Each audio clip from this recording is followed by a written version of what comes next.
So good to see you all. And I just really appreciate everybody being here this morning, practicing together. And I particularly appreciate your support of me giving this talk. So I'm speaking from South Burlington, Vermont. It's a bit chilly and overcast today. And when I look out the window, wow, the colors are really muted. There's not much red and yellow left there. I always feel a bit anxious giving a talk, and so that's true now, and I just wanted to put that out there.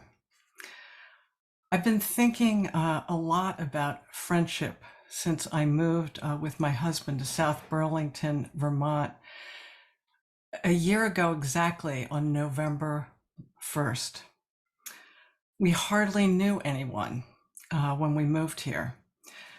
Luckily, there were two people who turned up who we hadn't seen for years, and we weren't familiar at all with the area. So one of the people that turned up was a childhood friend, not a good friend. It was really more of a daughter of friends of my family. And we went to summer camp together. And she taught me a beautiful lesson. The day after we moved here, she showed up at our front door carrying a bag with maple syrup, a loaf of fresh baked bread, and some wonderful Vermont cheese. And since then, we've hiked, we've had pizza, we've gone to movies, done lots of things, and we're getting to know each other, beginning again. And I wonder sometimes when we get together, who is she? Who am I? I don't know. It feels good to be with her. So for the first months, my husband and I explored, where to shop, groceries, getting to know the area, and we're still exploring, and we feel very lucky at this time in our lives, early 70s. All this newness, aliveness, learning, growing, making friends, so much opening up.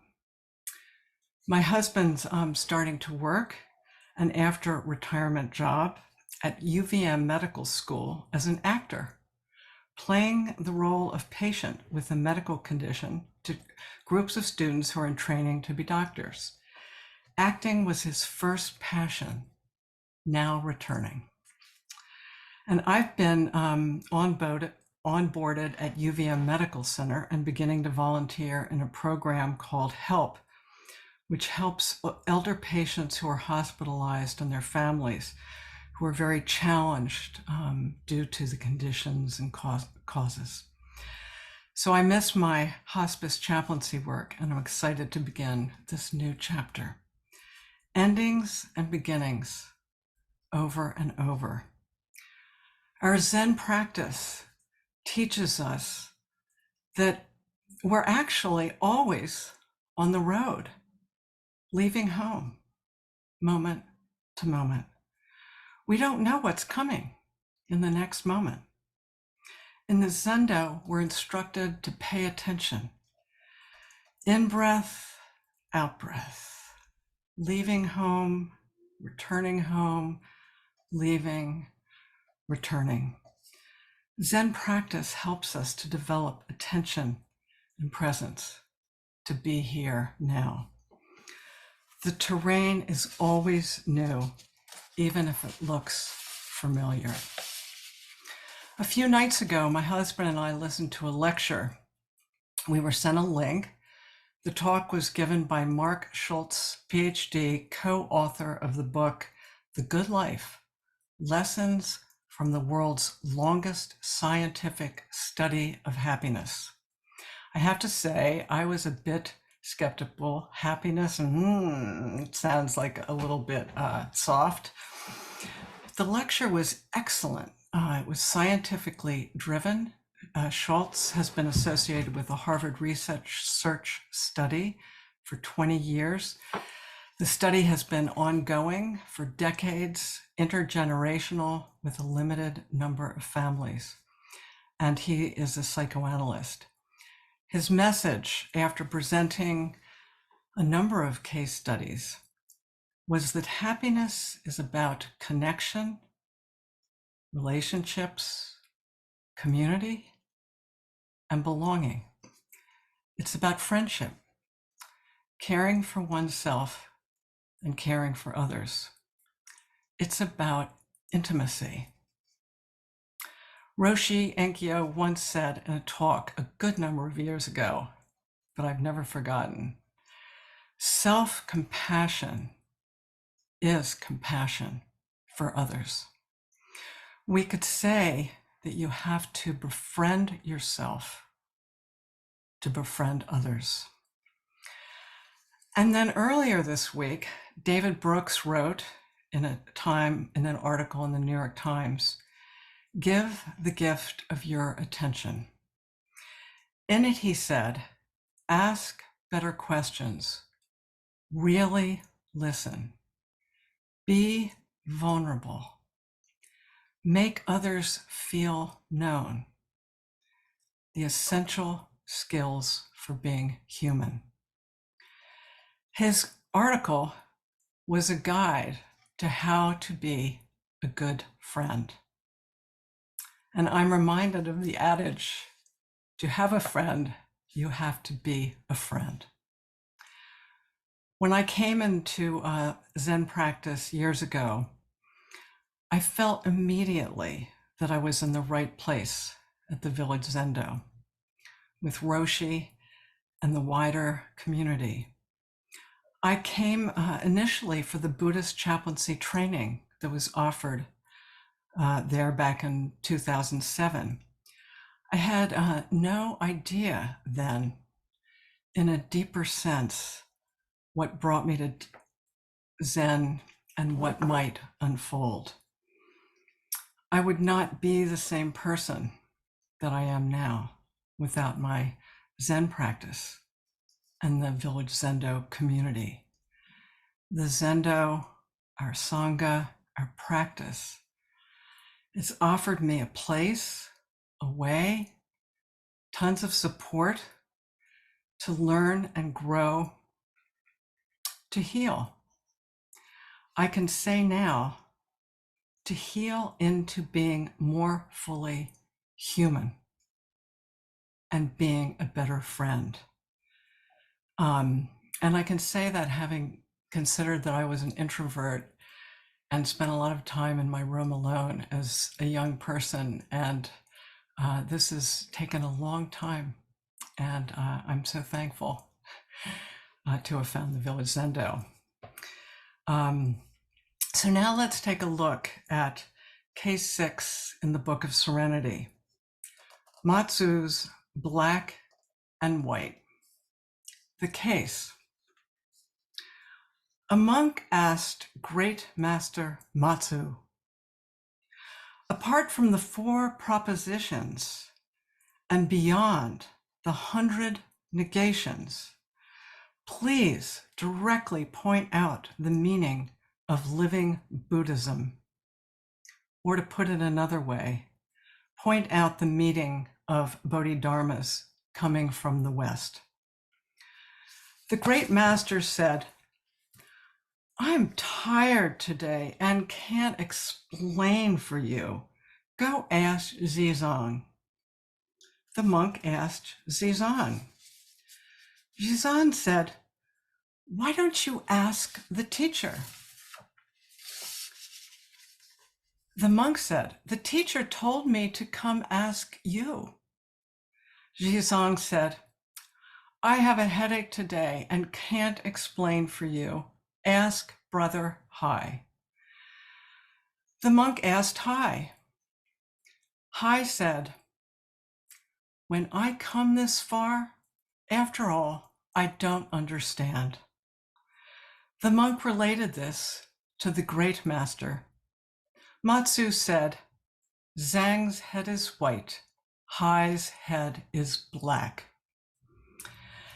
And Hangzi had a verse Medicine working as illness, it is mirrored in the past sages. Illness working as medicine, sure, but who is it?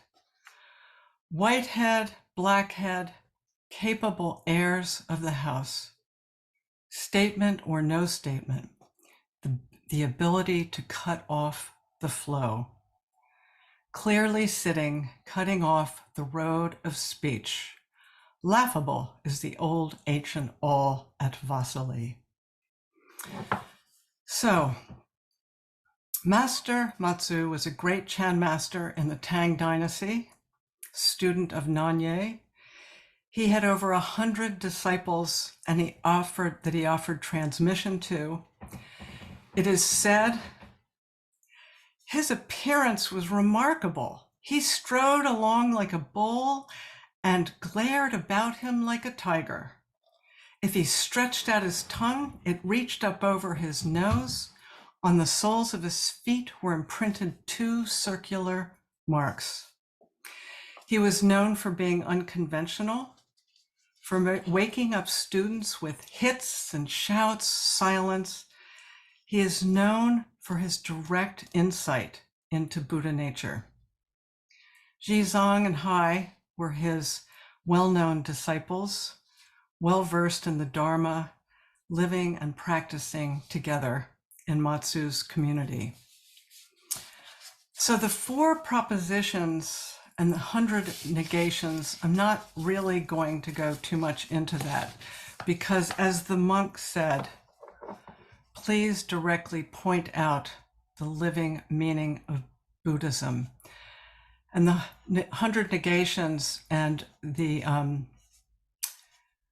that was an Indian master named Nagarjuna, and the 4 propositions. And I think the point here is that those are teachings, those are words, and however valuable they might be, that's not direct experience. And so the monk asked, please directly point out the living meaning of Buddhism. So my initial take, questions. Is there more going on here than meets the eye? Are Matsu, Jisei, and Hai intentionally trying to teach the monk by not answering and passing the buck? Are the teachers being dismissive? Are they elevating themselves over the monk? I wondered about the symbolism, meaning of white, the color of light and illumination, absence of color. Black represents darkness.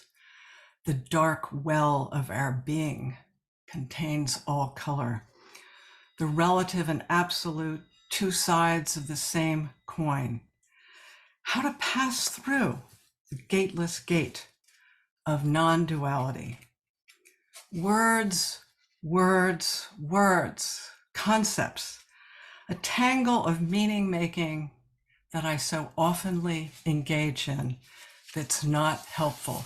At least I don't think in this particular case. We get what the monk is asking, his human desire to know. We come into Zen, I did, and wanted to know, what is the living meaning of Buddhism? What am I supposed to understand, to get? I don't get it. Please help me, Roshi. Please help me, teachers. Master Matsu was known for teaching direct experience, cutting off the flow of what clouded the mind. The Buddha said, you have to find out for yourself. Find out what's true for you. Verify the teachings from your experience. Own Own your own experience. The monk is sincere in his question and keeps going from one to the next. I'm tired today and can't explain for you. Go ask Zazen. Why don't you ask the teacher? The teacher told me to come ask you.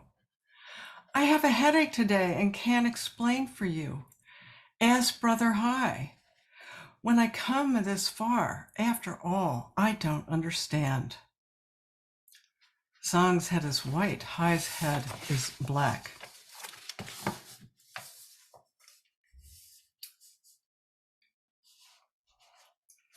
So let me take a little drink.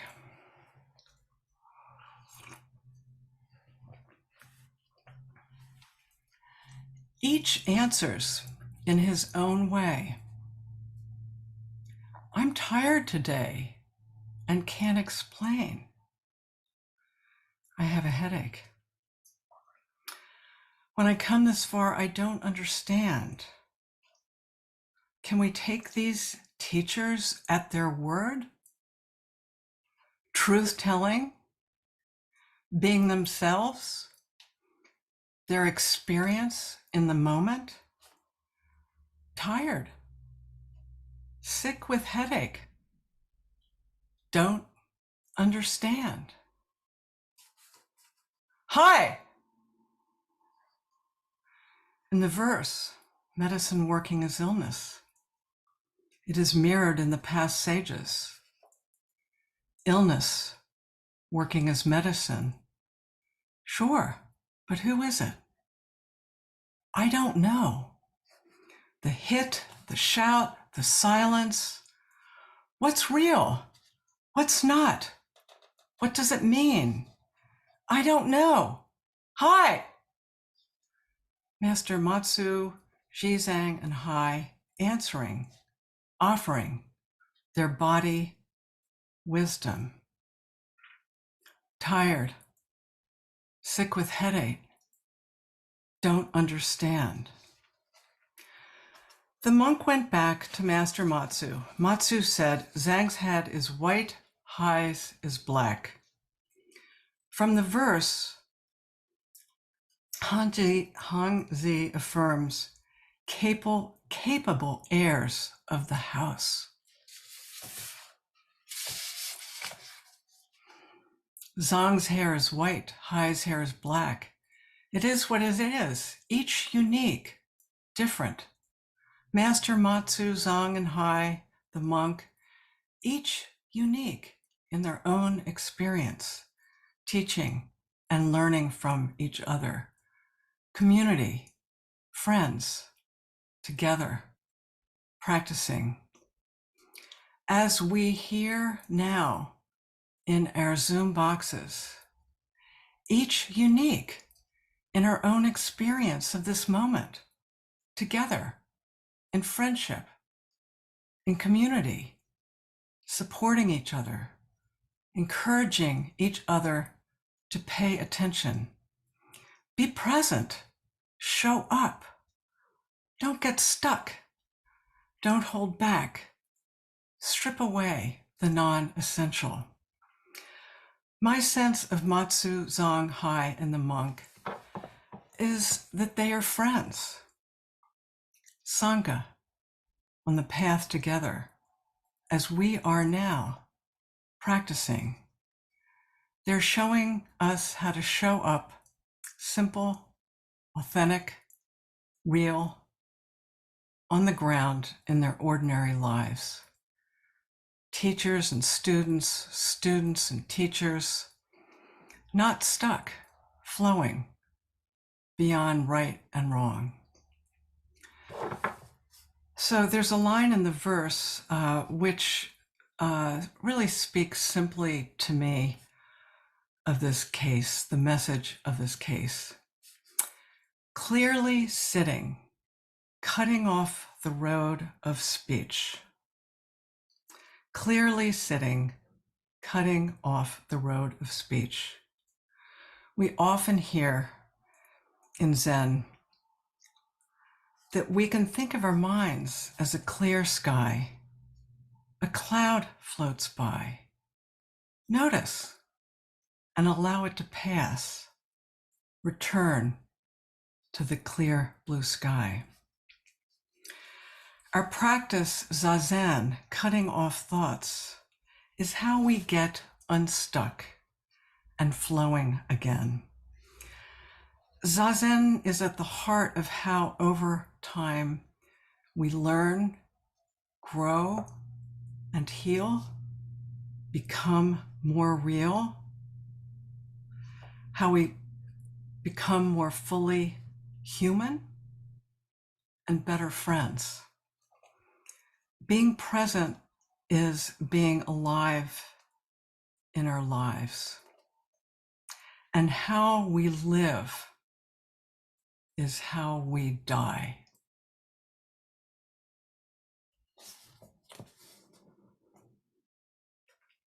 So I'm going to end with a poem of Roshi Enkyo's. It begins, it's the beginning of chapter 1 in her book, Most Intimate, A Zen Approach to Life's Challenges. And the poem, so Becoming Intimate with Yourself is the name of the chapter. And here's the poem. Sitting quietly, 1 minute, 1 hour, no matter. Finding the quiet within, I find myself again and again. Finding myself, I offer the quiet light to those on the street, in the office, all around me. To the lost and suffering beings, to the bewildered and questioning, even to the bare tree with its leafless branches filled with chirping sparrows. Thank you.